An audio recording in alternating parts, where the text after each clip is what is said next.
Hello, everyone. I'm delighted today to be joined by Professor Paul Nation for this interview, Digital Technologies in Language Learning. Paul Nation is an Emeritus Professor in Applied Linguistics at the School of Linguistics and Applied Language Studies at Victoria University of Wellington, New Zealand. His specialist interests are teaching and learning of vocabulary and language teaching methodology. He has taught in Indonesia, Thailand, the US, Finland, and Japan. So the first question I'd like to ask you, obviously emeritus professor generally means retired, but I wanted to ask you, are you fully retired now, or are you still active in research and teaching, and how are you spending your days? Well, I'm not fully retired in the sense that I'm still researching and writing. I've given up teaching, supervision, and reviewing so that I don't review articles for journals or books or anything like that anymore. But I have my own research to keep going on with. At the moment, just finishing a second edition of one of my favorite books that I wrote, and that's a book called What Should Every EFL Teacher Know? I've added about 3 more chapters to that, and I hope that that'll appear maybe towards the end of the year. And the book that I'm writing at the moment is sort of, I'll probably try and get it published, but I'm not sure. It's really looking at the 20 most important teaching techniques and then trying to critically evaluate them through how they actually help learning and try to relate it directly to principles of learning and so on, so that any teacher using those techniques, if they wanted to really understand why they're using them, how they're helping the learners learn, how could they optimize learning from that technique, then I hope that what I'm writing will help them do that. So I want to ask you next, one of the things that you're best known for is your work on vocabulary learning. Can you tell us a little bit more about that, your main arguments about vocabulary learning, please?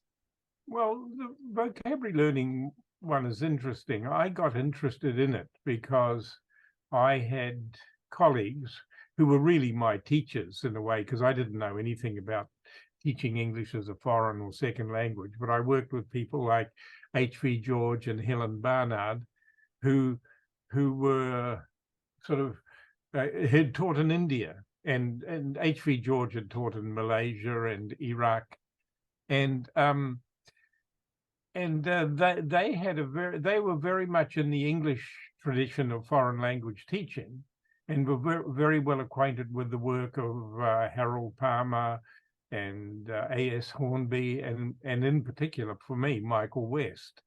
And they both, Helen Barnard and H.V. George, had a strong interest in vocabulary.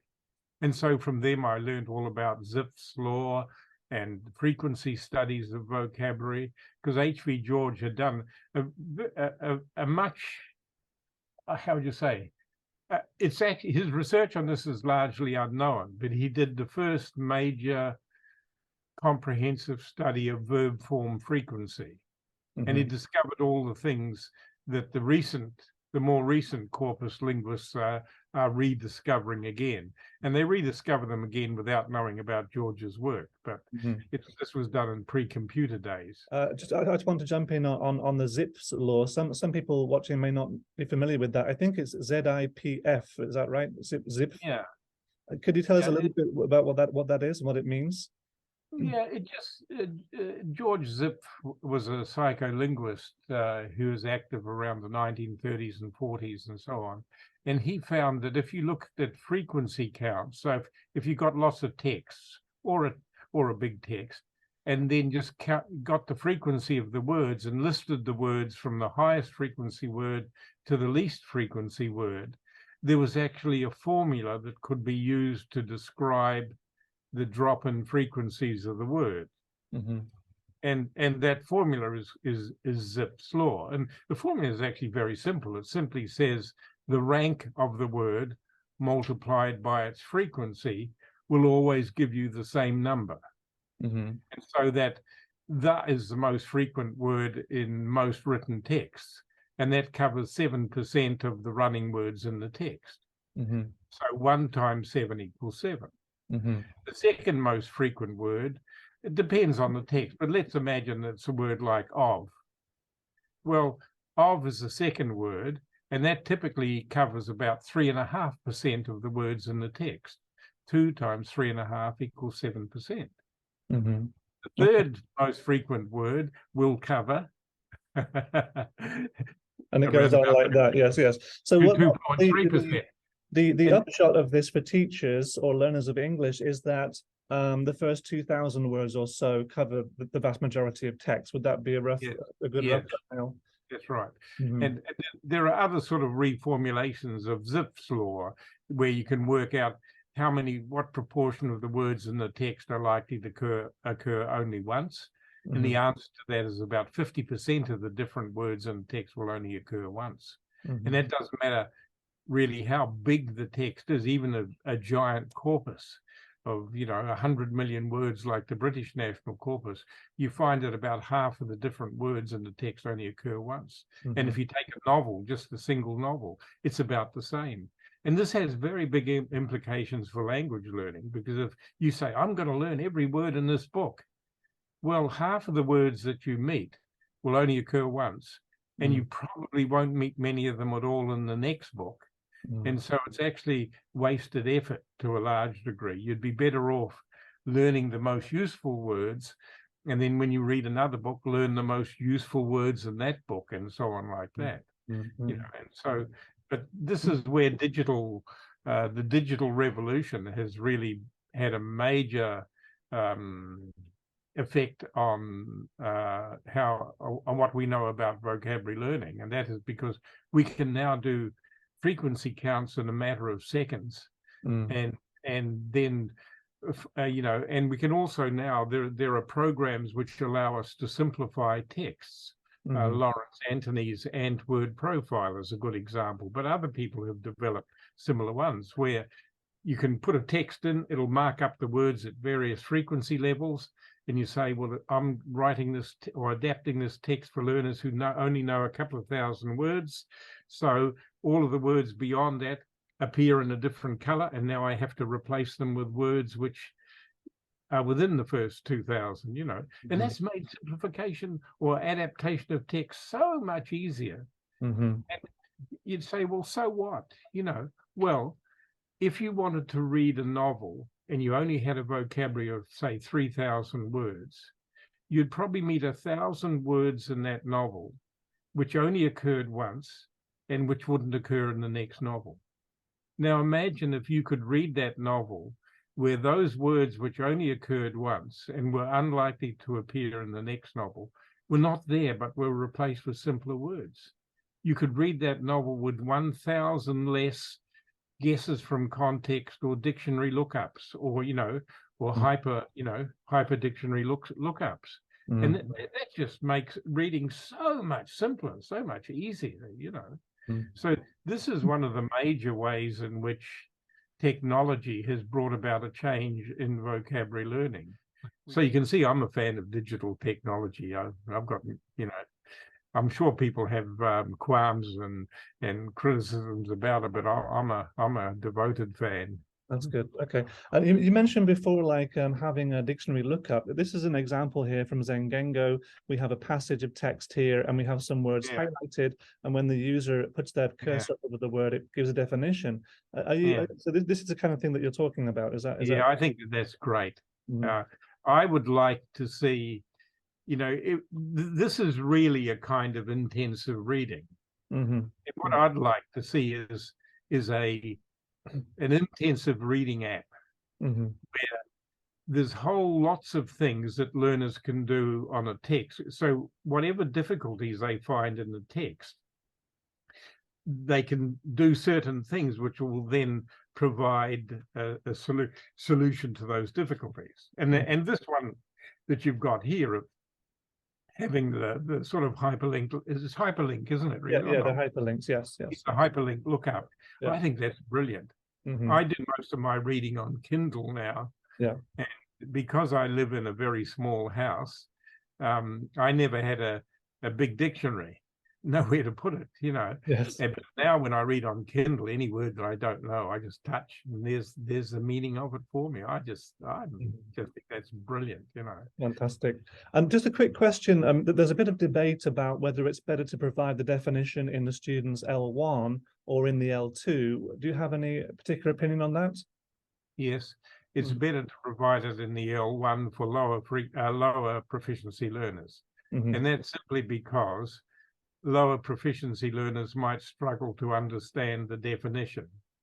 Yes, And right. If the definition is in the first language, not the definition, but say the first language equivalent, which is not really a definition. It's like a synonym in a way, but it's in the first language. Then that's much easier to comprehend.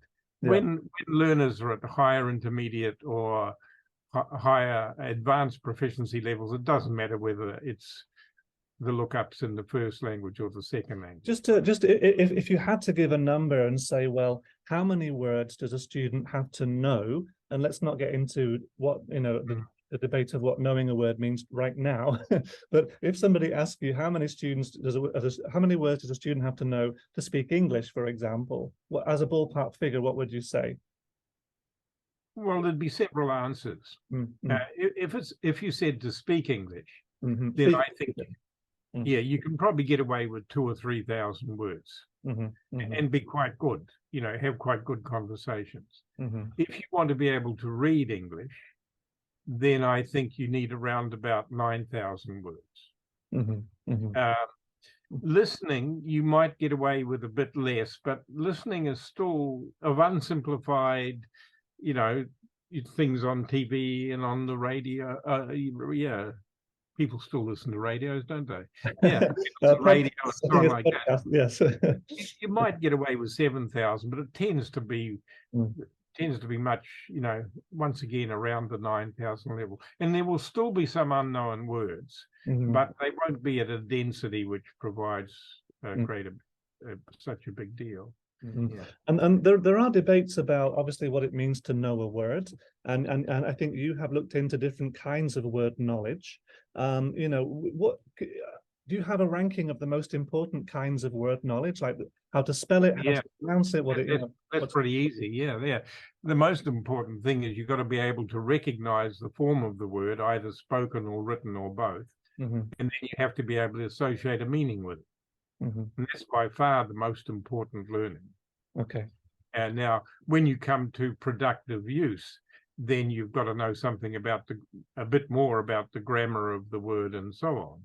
But there's no doubt that simply being able to either recognize a form when you see it or when you hear it, and then being able to associate a meaning with it, even if it's a first language meaning, that's fine in the early stages of language learning. It's almost inevitable when English is learned as a foreign language that the learners are going to use L1 translations as their meanings for the words. And this is fine, and it's probably unavoidable.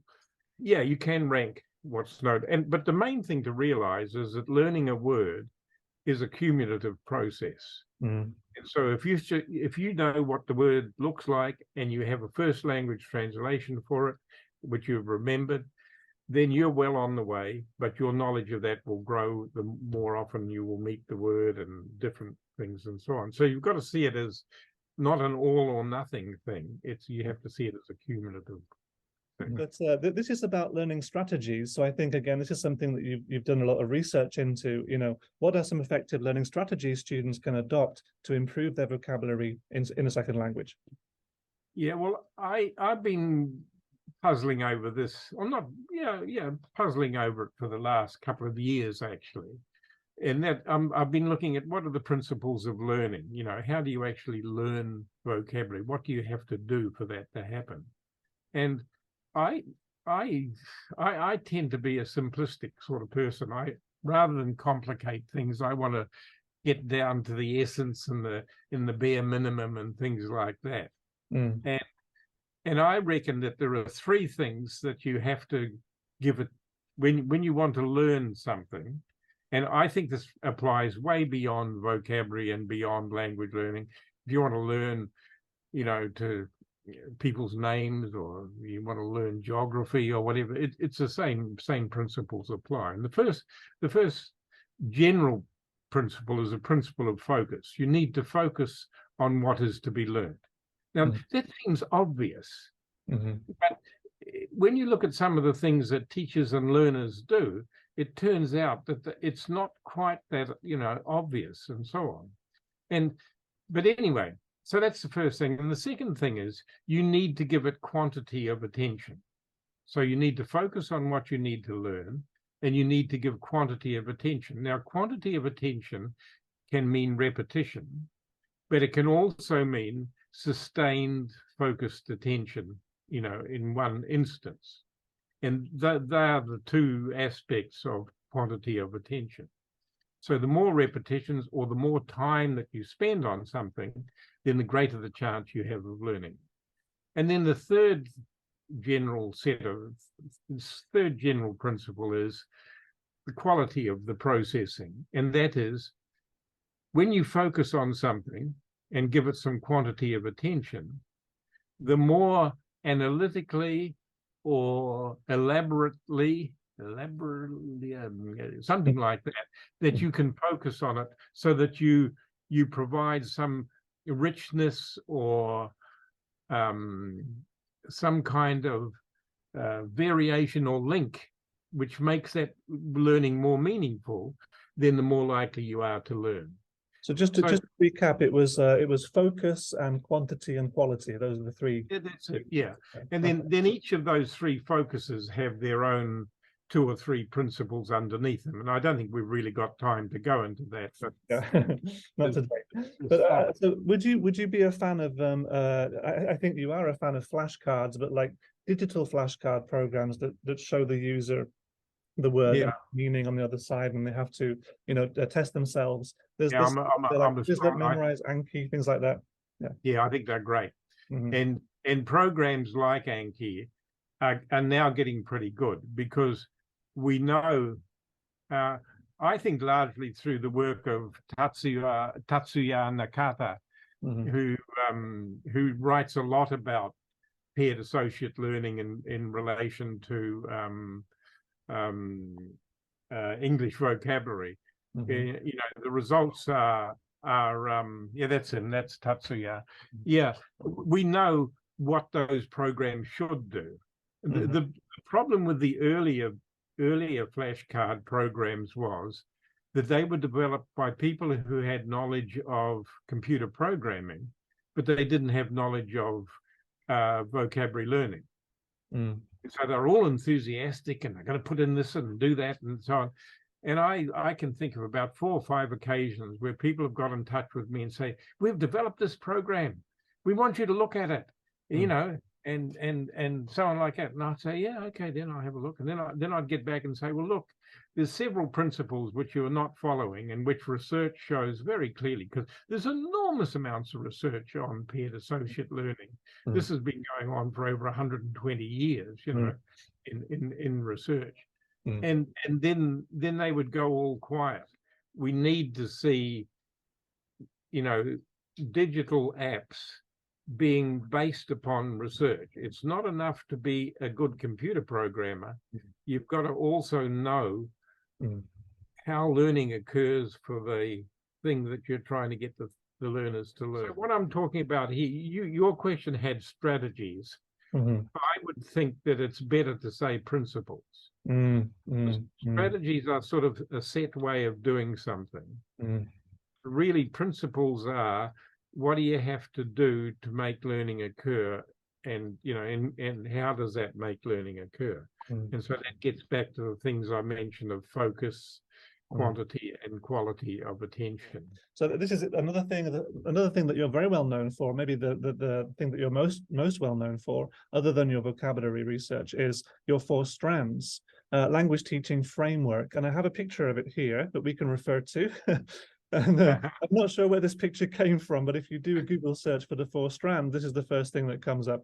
And so, yes, from the inventors, in the inventor's own words, what are the 4 strands and how do they work?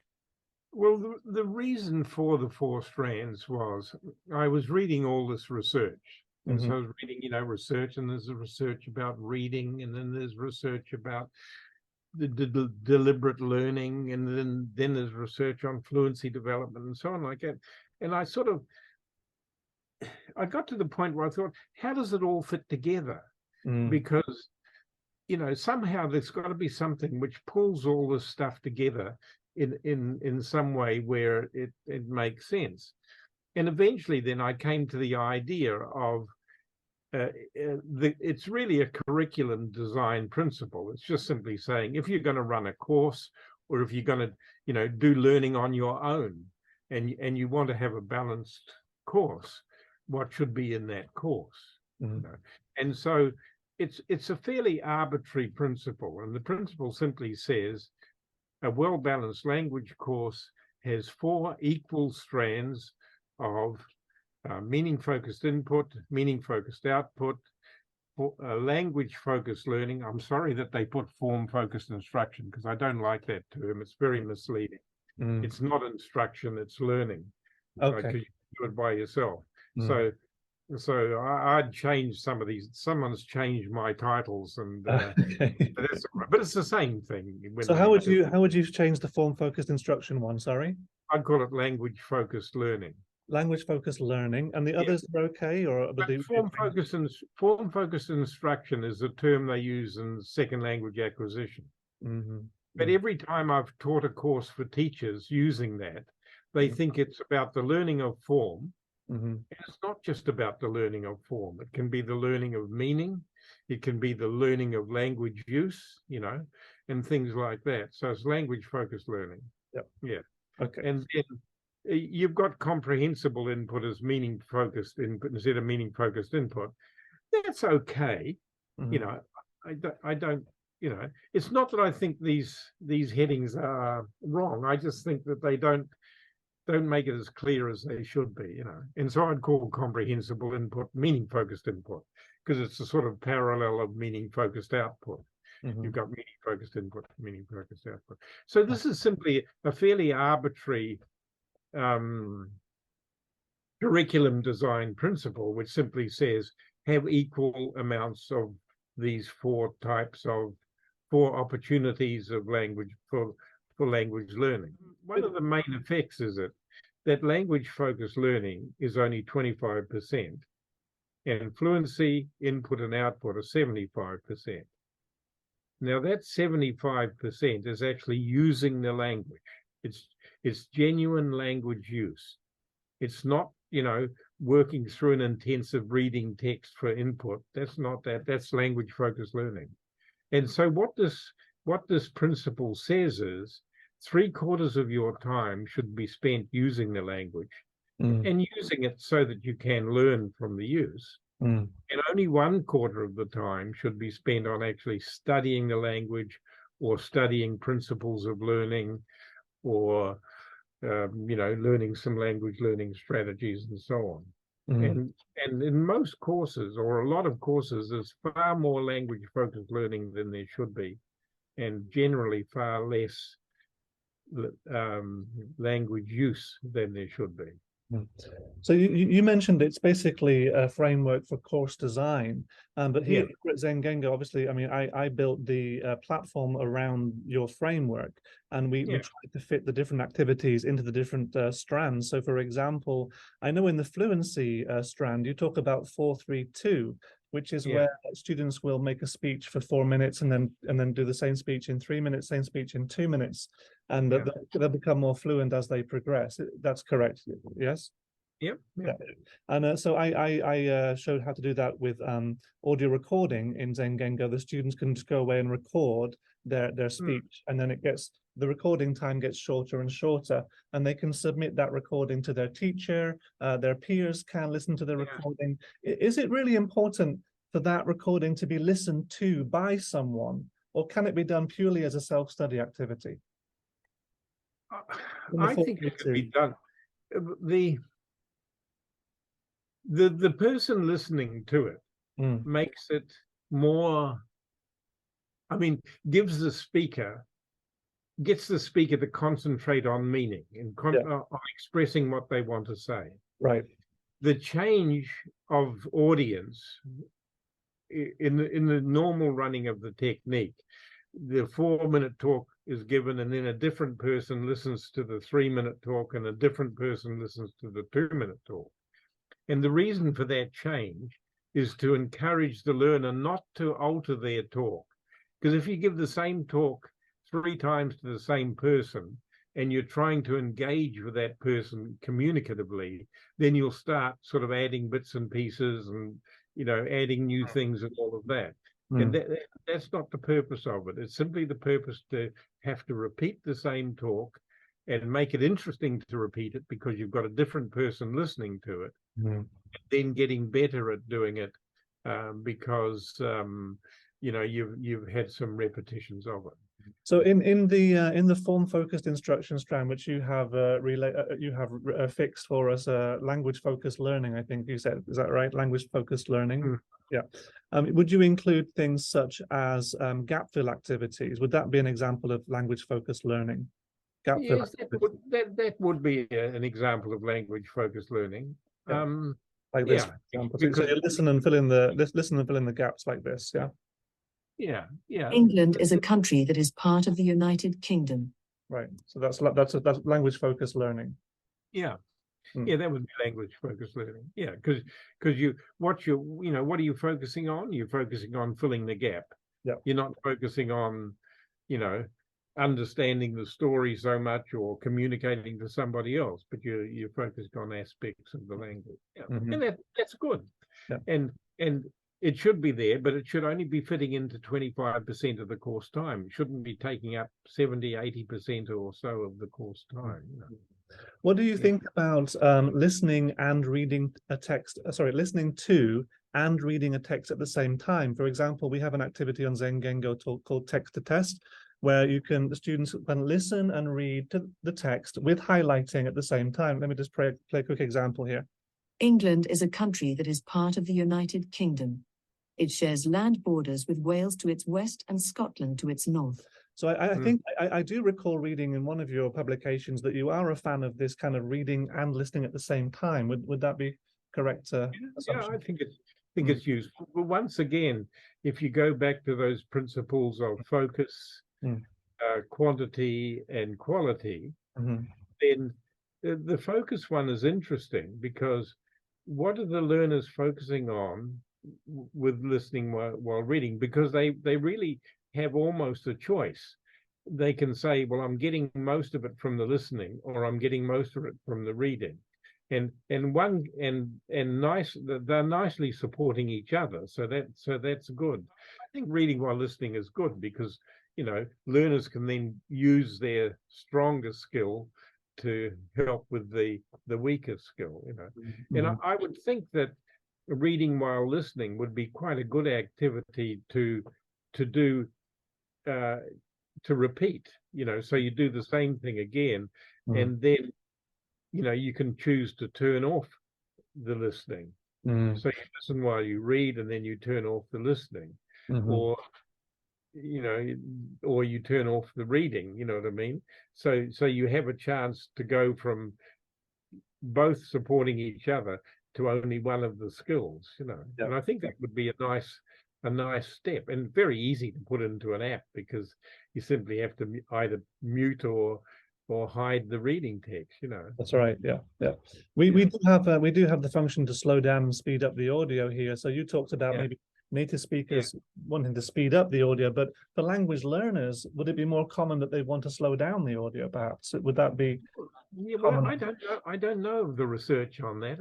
I haven't come across any research on the effect of altering the speed, but I think that this technology, where you can alter the speed and still, it doesn't sound like Bugs Bunny or some strange thing. I think that's brilliant. That just seems to me that it provides opportunity for fluency development and for all sorts of learning.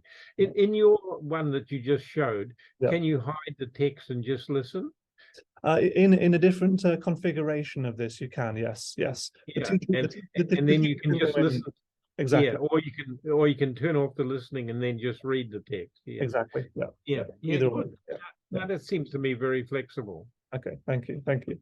So, okay, we're going to move on to question 5. So, you are a proponent of both intensive and extensive reading. Can you tell us more about the difference between these and the benefits that each can bring to language learners?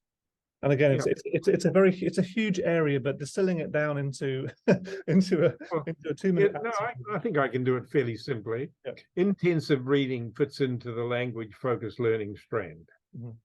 So that means it involves deliberate attention to language features. Mm-hmm. Extensive reading fits into the meaning-focused input strand in the 4 strands. And so that's really a language. It's just a kind of language use. And because of that, and so about half of the meaning-focused input strand should be extensive reading. So that means about 1/8 of the time in a course, because the meaning-focused input strand occupies about 1/4 of the time. And so half of that for extensive reading is about 1/8 of the total time in the course. Mm-hmm. So about 1/8 of the total time in a course should be spent on learners simply just reading. Teacher not doing anything, teacher getting on with their own reading or marking or whatever, stay out of it and let the learners get on to reading at the right level for them, because it's an independent activity. And this is where I think technology has made a major improvement for extensive reading. First of all, we have the ease of making good graded readers greatly improved through the technology of text adaptation and simplification.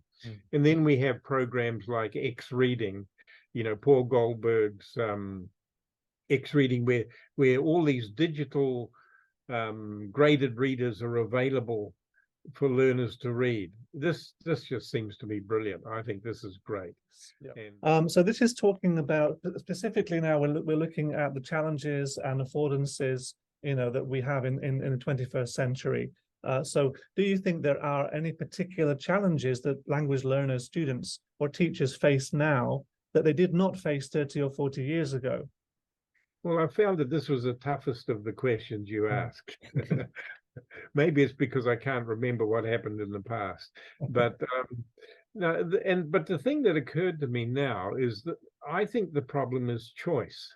There is so much available, and that students now have to be quite switched on and very critical about what they choose to use.